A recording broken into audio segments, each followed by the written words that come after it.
भूम तालुक्यातील अतिवृष्टीमुळे अनेक गावांमध्ये शेतकऱ्यांचे मोठे नुकसान झाले, ज्यात शेतीसह घरातील जीवनावश्यक वस्तू आणि अन्नधान्य वाहून गेले। यामुळे अनेक कुटुंबावर मदतीवर अवलंबून राहण्याची वेळ आली आहे। या परिस्थितीत जयवंत नगरचे मूळ रहिवासी आणि बेंगलोर येथील उद्योजक शंकर नागरगोजे यांनी मदतीसाठी पुढाकार घेतला। त्यांनी पूरग्रस्त शेतकऱ्यांना आर्थिक मदत केली आणि ज्यांचे संसार उघड्यावर आले आहेत त्यांना संसार उपयोगी खाद्य किट वाटप केले आहे। हे खाद्य किट घेताना बहुतांश महिला आणि वयोवृद्ध लोकांच्या डोळ्यांतून अश्रू वाहत होते, ज्यातून त्यांच्या वेदना स्पष्टपणे व्यक्त होत होत्या।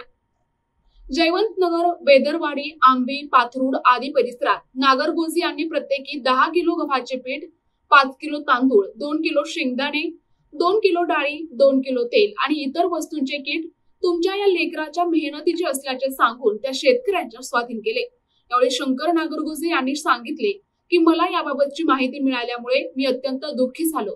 माझ्या भागातील आणि माझ्या तालुक्यातील लोकांवर खूप मोठे संकट आले आहे।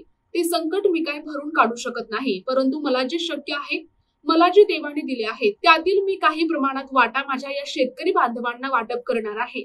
म्हणून मी एक छोटीशी मदत म्हणून सर्व गावकरी शेतकरी बांधवांना खाद्य किट वाटप करत आहे। या खाद्य किट वाटप प्रसंगी शिवसेनेचे भगवान बांगर, प्रल्हाद अडागळे, बाळासाहेब गुळवे, विहंग कदम, दीपकराव मुळे, अनिकेत नागरगोजे, नामदेव नागरगोजे, नारायण मोराळे, विनोद नागरगोजे, लक्ष्मण नागरगोजे, श्रीराम नागरगोजे, नवनाथ नागरगोजे आदी उपस्थित होते। मी शंकर नागरगोजे।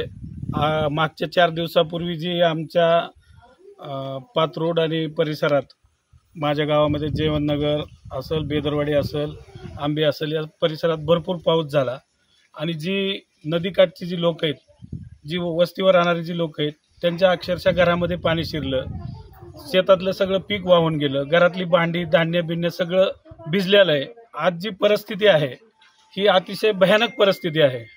या परिस्थितीमध्ये आपण त्यांचं झालेलं नुकसान तर भरपाई करून देऊ शकत नाहीत, पण आपल्याकडनं जी थोडीफार त्यांना फुलाची पाकळी म्हणून जी अत्यावश्यक वस्तूची किट आहे ती आपण आज आमच्या गावातील वस्तीवर, पुन्हा त्यानंतर बेदरवाडी, आंबी या ठिकाणी करणार आहोत। आता इथं गावातल्या वस्तीवर केलंय, पण माझ्यासारखे जी कुणी अनेक लोक असतील मदत करू शकणारे, आजपर्यंत आमच्या गावात झालेल्या नुकसानीचं एवढं हायलाईट झालं नाही किंवा ती तालुक्यासमोर आली नाही ती घटना, पण प्रत्यक्ष बघितल्यानंतर भयंकर अशी परिस्थिती आहे।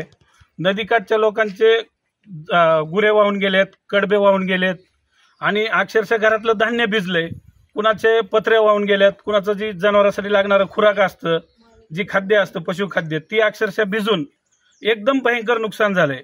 पण माझ्यासारखे जी अनेक लोक आहेत ज्याला मदत करायची इच्छा, त्यांनी येऊन प्रत्यक्ष बघून खात्री करून मदत करावी। तसंच सरकारने लवकरात लवकर जेवढी होईल तेवढी भरीव मदत या आमच्या गावासाठी करावी अशी मी नम्र विनंती करतो। आभार तर मानतेच मी, कारण मला आता संकटाच्या वेळेस घरात चहापत्ती नव्हती, साखर नव्हती, सगळ्यांनी आणून दिली, ह्यांची सगळ्याची मी आभारीच आहे। आता टायमाला जे नसेल ते देतात मला, मग त्यांचा आभार मानायलाच पाहिजेत ना। प्रतिनिधी गौस शेख, NTV न्यूज मराठी, भूम, धाराशिव।